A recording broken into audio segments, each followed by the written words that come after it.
think it's very important to have organizations like Oxfam Canada bring trade union groups and other groups together to go to countries like Chile and to see the reality that exists there. It gives me as a trade unionist a better understanding of the social, political, economic climate in a country like that, to really sense the oppression that exists there. Before I went on the trip, I had read quite a bit, and I don't think any amount of reading could have really prepared me to what I actually saw when I went there, especially in terms of the repression that people live under. The obvious presence of the military and police was just really overwhelming for me.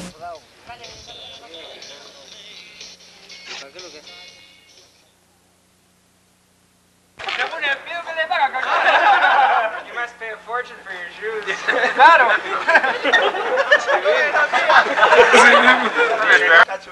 The size of your feet. Yeah,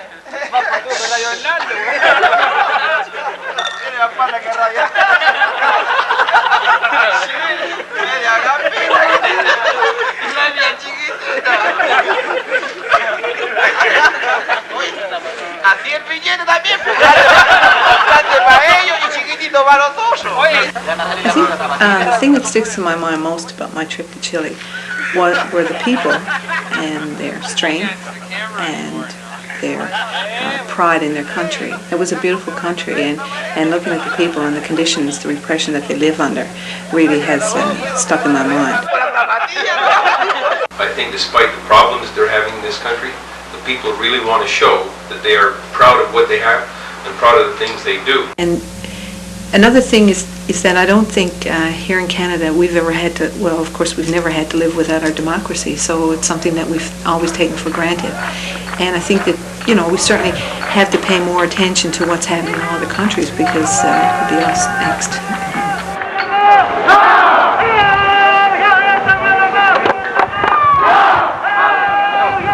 I found that very striking, that it could happen in Chile, because I didn't understand that they had a long history of democracy in Chile, much like Canada, much the same as the situation that we have here in Canada, and all of a sudden they turn around one day and everything's gone. Acerca de si consideran que ellos representan o no una gran agresión a la soberanía nacional y a la democracia.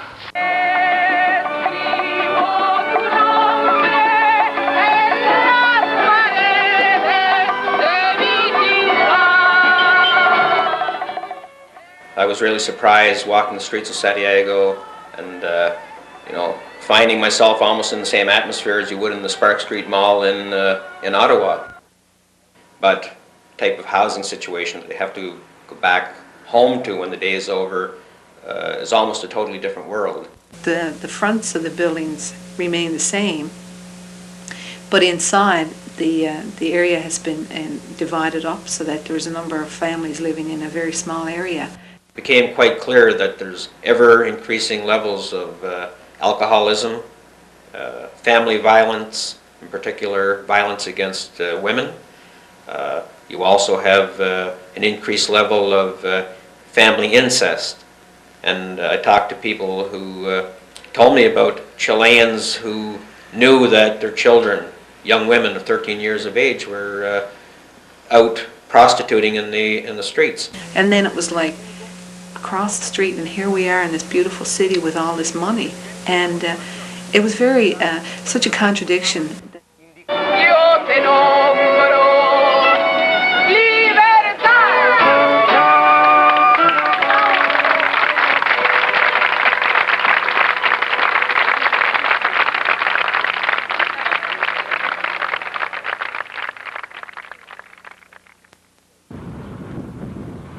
I think the garbage dump was a striking example of the lack of respect and concern that the Chilean government has for its people. They put a dump in the city in very close proximity to nice housing. People who live in the vicinity have a lot of methane gases escaping into their homes, and this methane gas is causing a lot of destruction, so that the dwellings themselves are starting to deteriorate, and a lot of people who are living in that area are very sick. The worst thing is that they are affecting our dignity because they say that we are ignorant, that we don't know what is going on in our own bodies. Exactly, no. Closer to the dump, there were people actually living in the dump, and like I had never seen anything like this before. And little children going through the dump, and after the garbage trucks had been in and dumped whatever it was they had there, the children would be over picking out different things and see what they could salvage from the dump. There was a constant fire burning in the dump, so that the whole area was covered in smoke. I'll tell you that people who live there for any length of time aren't going to live long. The smoke and the stench, rats, and disease that goes with that.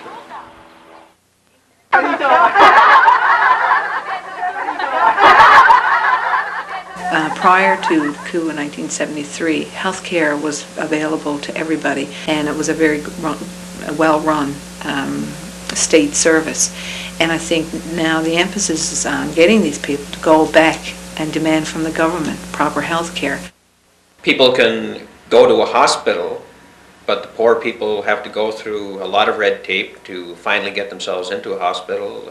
They're sitting in hospital lobbies, taking numbers and lining up with hundreds of other people to get hospital treatment, and it reaches the point where people say, what's the use of going to the hospital? I might as well just stay home and do my suffering here instead of sitting in the lobby waiting for treatment that may never come anyway. There was obviously very little money put into overall maintenance of the hospitals, so the hospitals were quite dirty. We're so, in our training, we're so caught up in maintaining sterile technique and the importance of cleanliness, and even the general appearance of the building wasn't what we would expect here in Canada. But the thing that really came to my attention, that even though the working conditions were very poor, the people that worked there were very caring about the people that they were serving. And I think they were doing the best they could under the circumstances. The actual facilities that people had to work in were very restricted in terms of resources that people had to work with.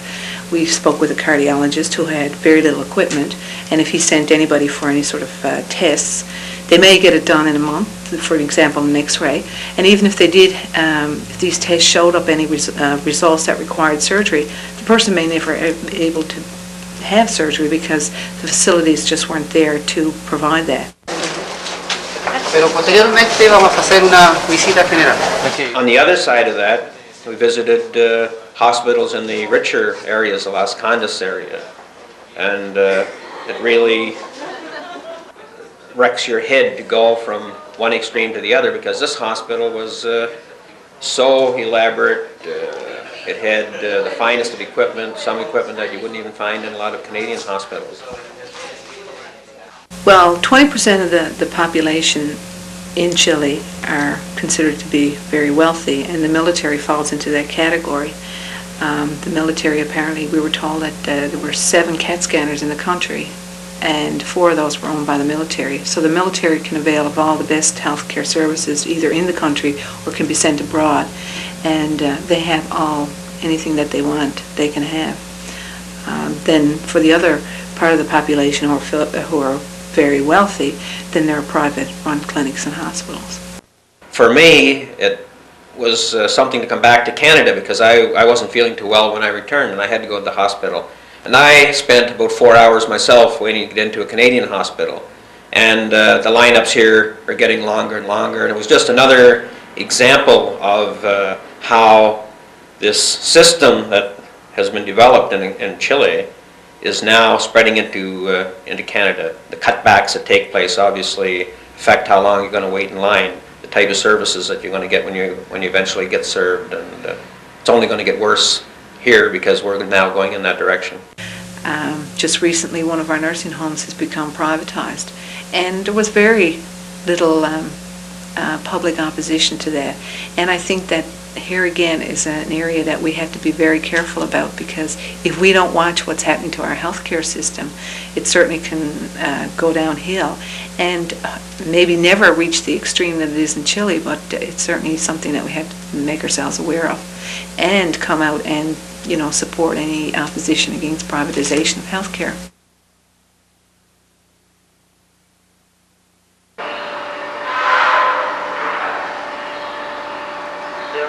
The conditions are absolutely deplorable. We've seen factories, and one in particular, a foundry, that probably I haven't seen in our country in the last 35 years. Just absolutely deplorable as far as safety and health is concerned and the rest. They're restricted in bargaining. The trade union leaders that I talk to are only allotted so much time per week to work on behalf of the union.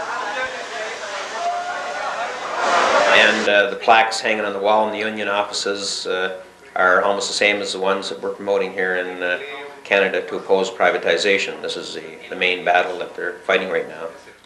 Their work is being contracted out to the private sector. Post offices are being closed down, the government-run post offices, and the work is being given out to non-union people.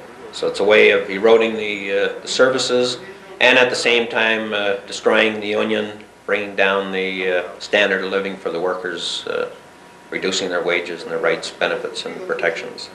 Concretamente, transformar a la empresa de correo como una más de las que hace correo y serían empresas privadas que en este momento la hay y que no y que están y que operan ilegalmente. Turn the postal office service into one more private company as the ones we have right now and that operates illegally. ¿Operan ilegalmente? Ilegalmente. What our union is saying that is the post office should be a service to the public, to the country. Lo que nuestro sindicato está diciendo es que el correo tiene que ser un servicio para el público and not a profit-making industry. I think the issues of Chilean workers are quite the same as what we have facing Canadian workers, but they've reached a point where they realize that they're not going to make advances in health and safety issues. They're not going to make advances in wages or solve any of these other underlying problems until they change the government. I think they've reached that stage in Chile where they understand that the main focus now for them as workers has to be to get rid of the Pinochet regime.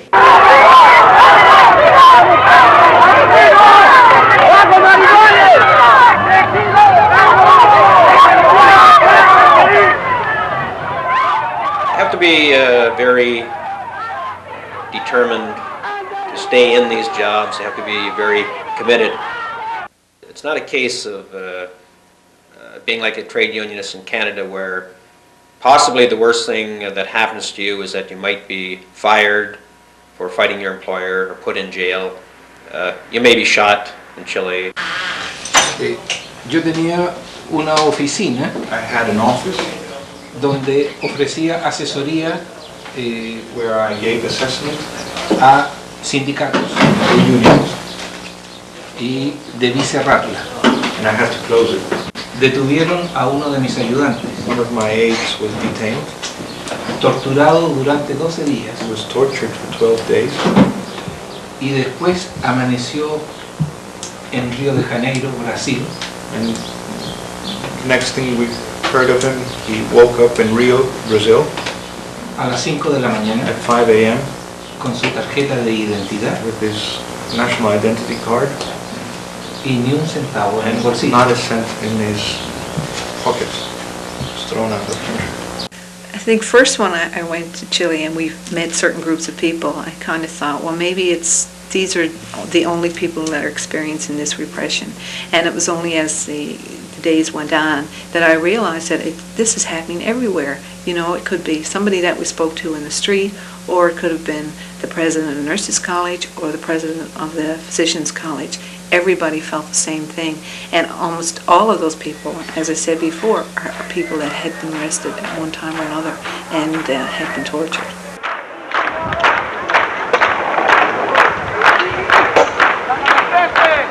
Los avances que el movimiento estudiantil ha tenido, que principalmente se refieren al terreno de la democratización, a remover algunos... The student movement is quite vocal. There have been a lot of demonstrations surrounding the universities, and that has been met with a lot of oppression by the military dictatorship. Many students have been shot in the streets. When I met with the mothers of the disappeared and the rest of the group that I was with, probably was the most heart-wrenching part of the whole trip. There were a number of women, mainly mothers of students, trade unionists, activists of some sort. They didn't know where these people were. They didn't know where their sons, their daughters, or their husbands were. They just disappeared off the streets of Chile. For most part, people have never heard from their families again. We talked to one lady who told us that her daughter had disappeared, and she was coming home. She's been 6 months pregnant at the time, and she was just picked up off the street, and she's never heard from her. She said that since then, she didn't know what happened to the baby, and since then she's heard that the baby was taken and sold on the black market. I can't describe to you how I felt sitting there listening to these people tell me how their children have gone missing and they don't know where they are and if they'll ever see them again.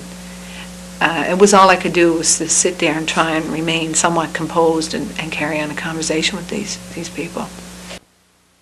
Carmen Gloria Quintana was a woman who was involved in demonstrations around the poverty in Chile, and she was burned in the streets. She's an example of what can happen to any Chilean who decides that they're going to fight back against the Pinochet regime, whether you're a student, a trade unionist, or any other part of any other organization.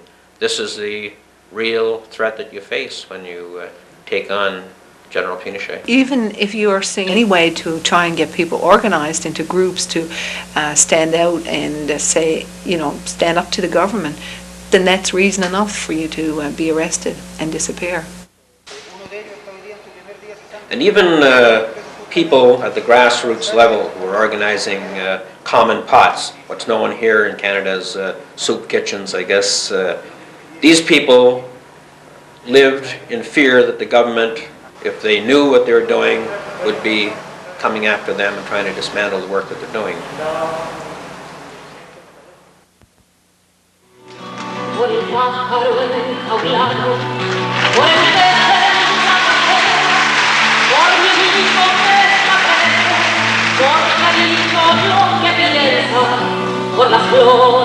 I found the women's organizations in Chile probably to be the strongest in terms of unity. They seem to set aside their political differences that a lot of the other organizations haven't been able to do, and they've banded together, and they're probably leading the fight now against the regime.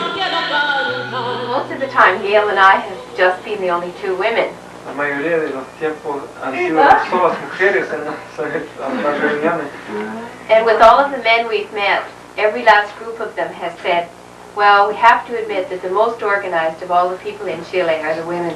Y en todos esos grupos que hemos encontrado, los hombres nos han dicho siempre que las mujeres son las más organizadas en Chile. When we were in Santiago at the beginning of our trip, we had an opportunity to attend a forum that was put on by the various women's organizations, and it was quite educational.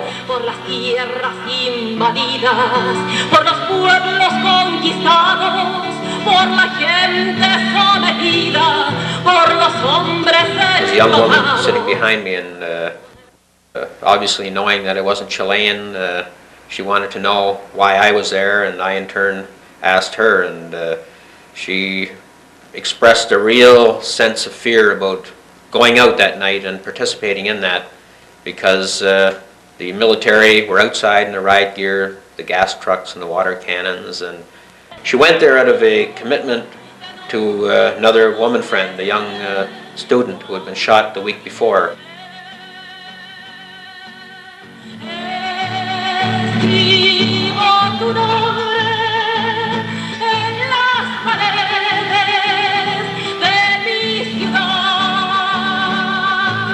It was just really good to see such a wide group of people and people from various political parties, and even though they had different ideologies about their political beliefs, they were able to come together and to be united and voice their opinions about the dictatorship that they were living under.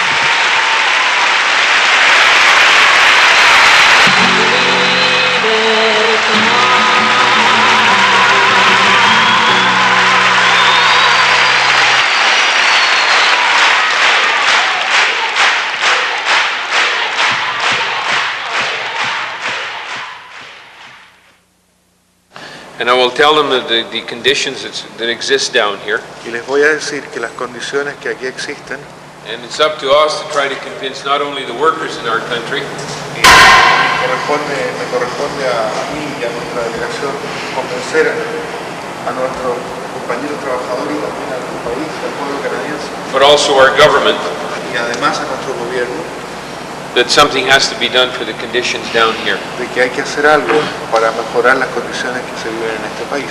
And I will do my very best to try to in my own small way, to try to do that. Yo desde lo que esté en mis manos voy a tratar de hacer eso.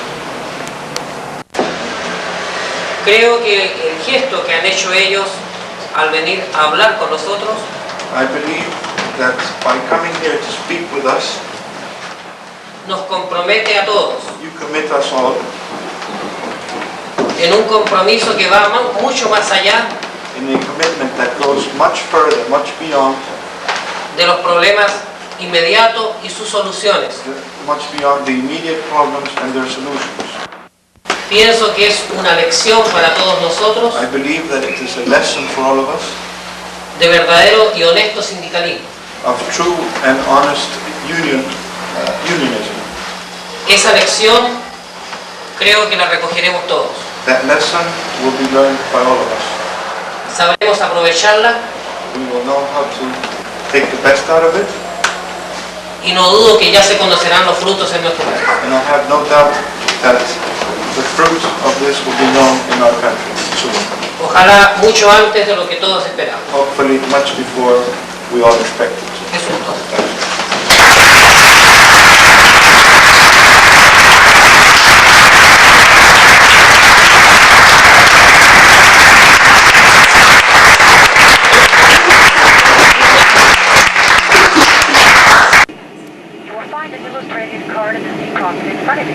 Despite the fact that Canadian workers, some postal workers are living in very tough situations, single parents, struggling to get by on a day-to-day basis themselves, I think Canadians have to understand that before their situation is going to get any better, they have to stop the oppression that exists in other countries like Chile.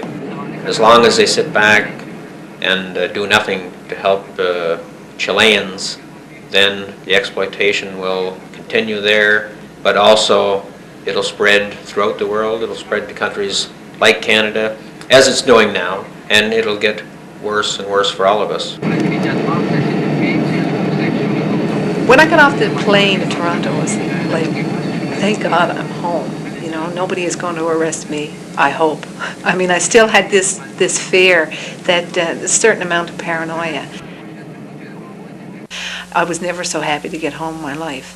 Even though I wasn't sorry for going on the trip, I think it was one of the most eye-opening experiences I've ever had.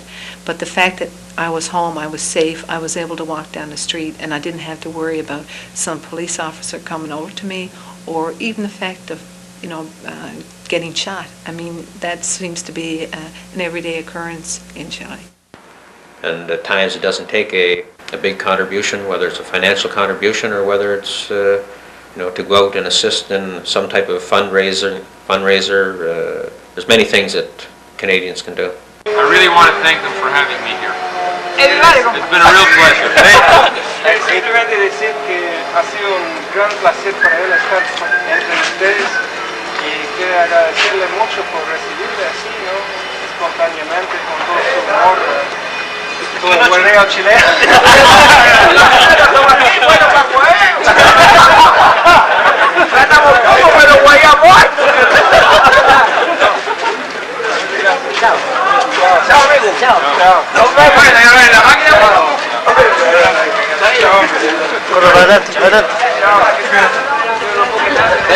Chao. Chao.